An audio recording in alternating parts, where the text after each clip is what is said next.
Gulliver's Travels by Jonathan Swift. Part 4. A Voyage to the Country of the Houyhnhnms. Chapter 5.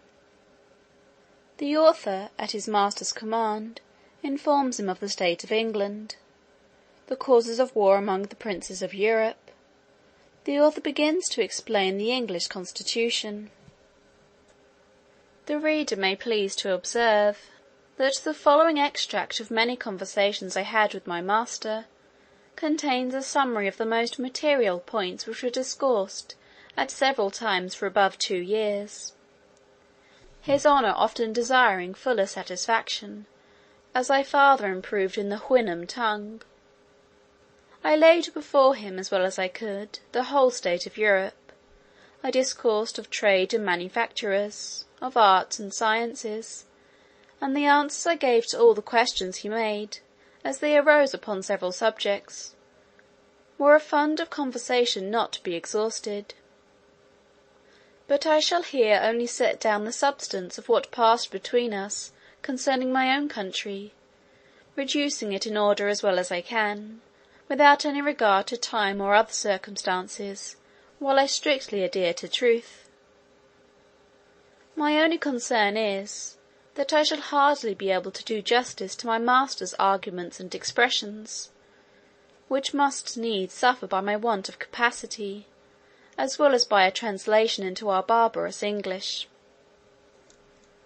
In obedience, therefore, to his honour's commands, I related to him the revolution under the Prince of Orange, the long war with France, entered into by the said prince, and renewed by his successor, the present queen, wherein the greatest powers of Christendom were engaged, and which still continued.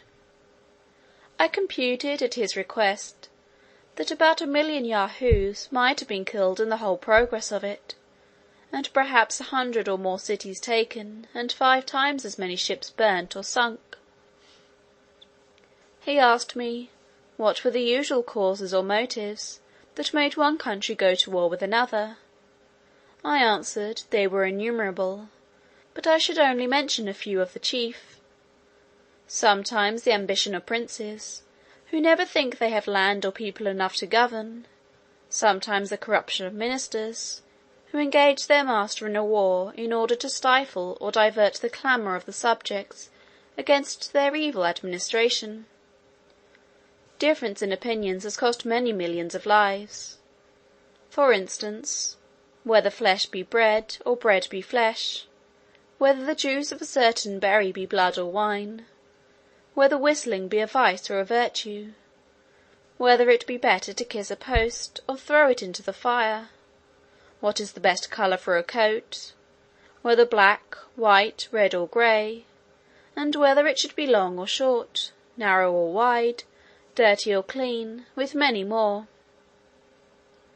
Neither are any wars so furious and bloody, or of so long a continuance, as are those occasioned by difference in opinion, especially if it be in things indifferent.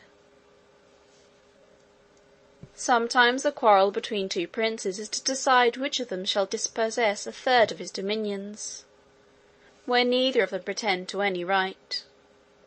Sometimes one prince quarrels with another, for fear the other should quarrel with him. Sometimes a war is entered upon, because the enemy is too strong, and sometimes because he is too weak.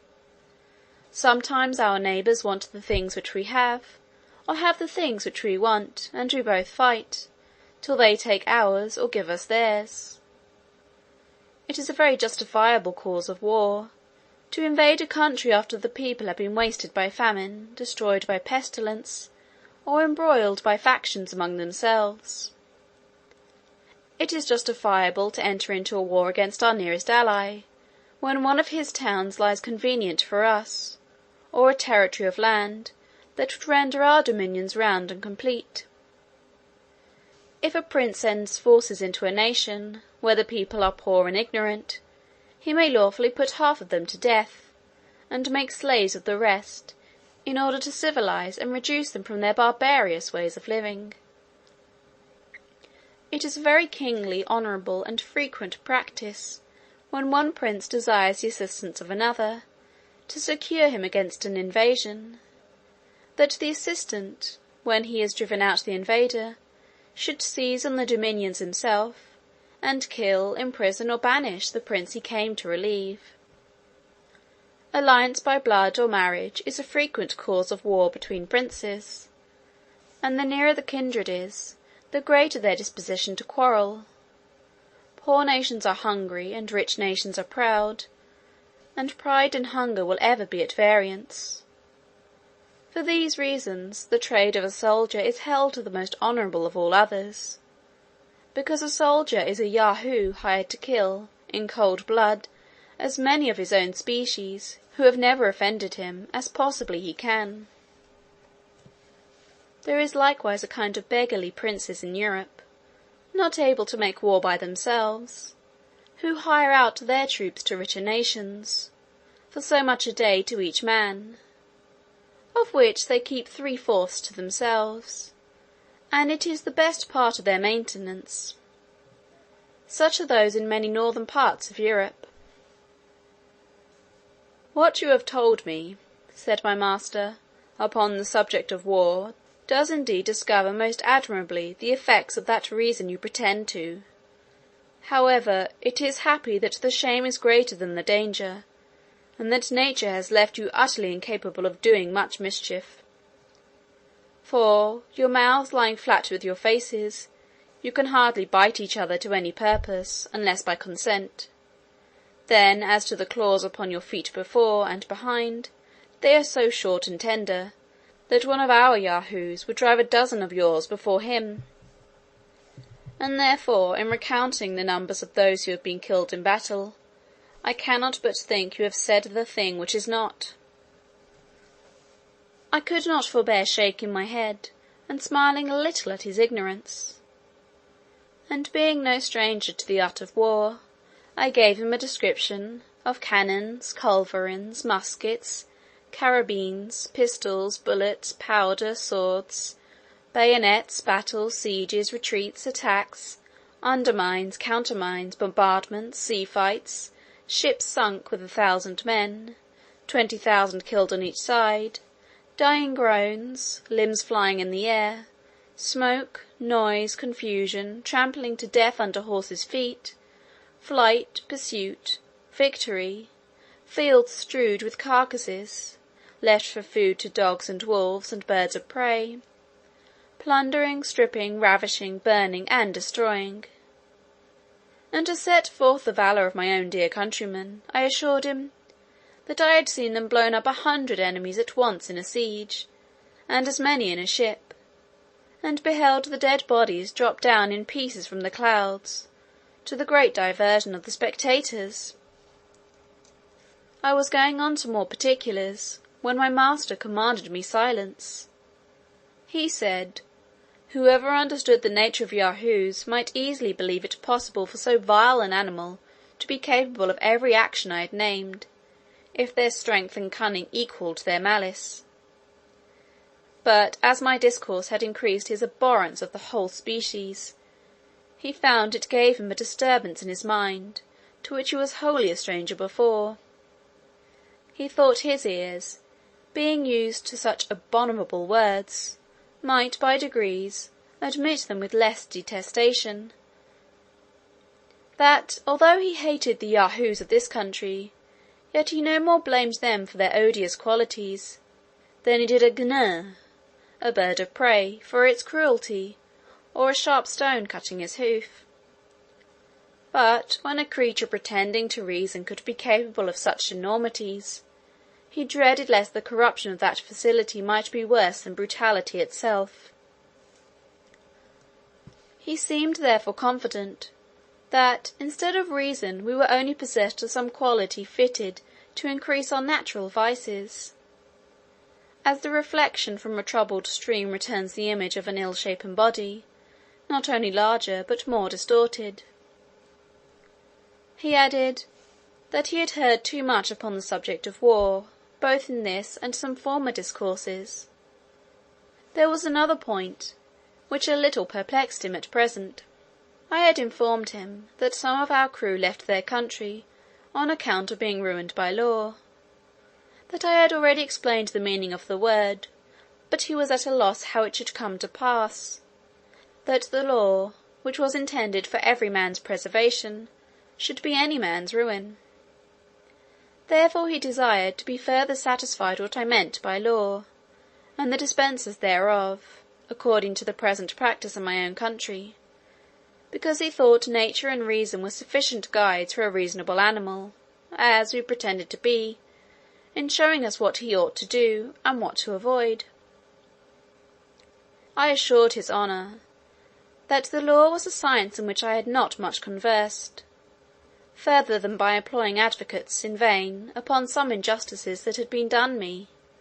However, I would give him all the satisfaction I was able. I said, there was a society of men among us, bred up from their youth in the art of proving, by words multiplied for the purpose, that white is black, and black is white, according as they are paid. To this society all the rest of the people are slaves. For example, if my neighbour has a mind to my cow, he has a lawyer to prove that he ought to have my cow from me. I must then hire another to defend my right, it being against all rules of law that any man should be allowed to speak for himself.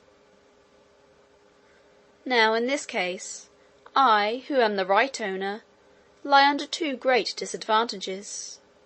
First, my lawyer, being practised almost from his cradle in defending falsehood, is quite out of his element when he would be an advocate for justice, which is an unnatural office he always attempts with great awkwardness, if not with ill will. The second disadvantage is, that my lawyer must proceed with great caution, or else he will be reprimanded by the judges, and abhorred by his brethren, as one that would lessen the practice of the law. And therefore I have but two methods to preserve my cow. The first is, to gain my adversary's lawyer with a double fee, who will then betray his client by insinuating that he hath justice on his side. The second way is for my lawyer to make my case appear as unjust as he can, by allowing the cow to belong to my adversary, and this, if it be skilfully done, will certainly bespeak the favour of the bench.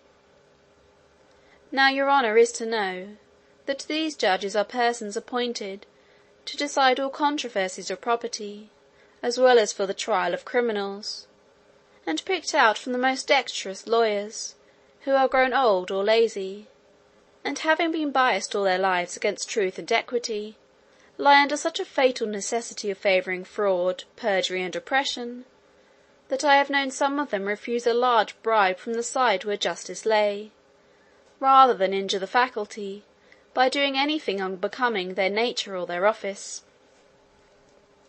It is a maxim among these lawyers, that whatever has been done before may legally be done again, and therefore they take special care to record all the decisions formerly made against common justice, and the general reason of mankind. These, under the name of precedents, they produce as authorities to justify the most iniquitous opinions, and the judges never fail of directing accordingly. In pleading they studiously avoid entering into the merits of the cause, but are loud, violent, and tedious in dwelling upon all circumstances which are not to the purpose. For instance, in the case already mentioned, they never desire to know what claim or title my adversary has to my cow, but whether the said cow were red or black, her horns long or short, whether the field I graze her in be round or square, whether she was milked at home or abroad, what diseases she is subject to, and the like. After which they consult precedents, adjourn the cause from time to time, and in 10, 20, or 30 years come to an issue. It is likewise to be observed, that this society has a peculiar cant and jargon of their own, that no other mortal can understand, and wherein all their laws are written, which they take special care to multiply, whereby they have wholly confounded the very essence of truth and falsehood, of right and wrong, so that it will take 30 years to decide, whether the field left me by my ancestors for 6 generations belongs to me or to a stranger 300 miles off.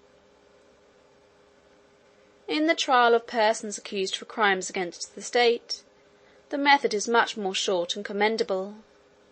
The judge first sends to sound the disposition of those in power, after which he can easily hang or save a criminal, strictly preserving all due forms of law. Here my master interposing said, it was a pity that creatures endowed with such prodigious abilities of mind, as these lawyers, by the description I gave of them, must certainly be, were not rather encouraged to be instructors of others in wisdom and knowledge. In answer to which I assured his honour, that in all points out of their own trade, they were usually the most ignorant and stupid generation among us, the most despicable in common conversation, avowed enemies to all knowledge and learning, and equally disposed to pervert the general reason of mankind in every other subject of discourse as in that of their own profession. End of Part IV, Chapter 5.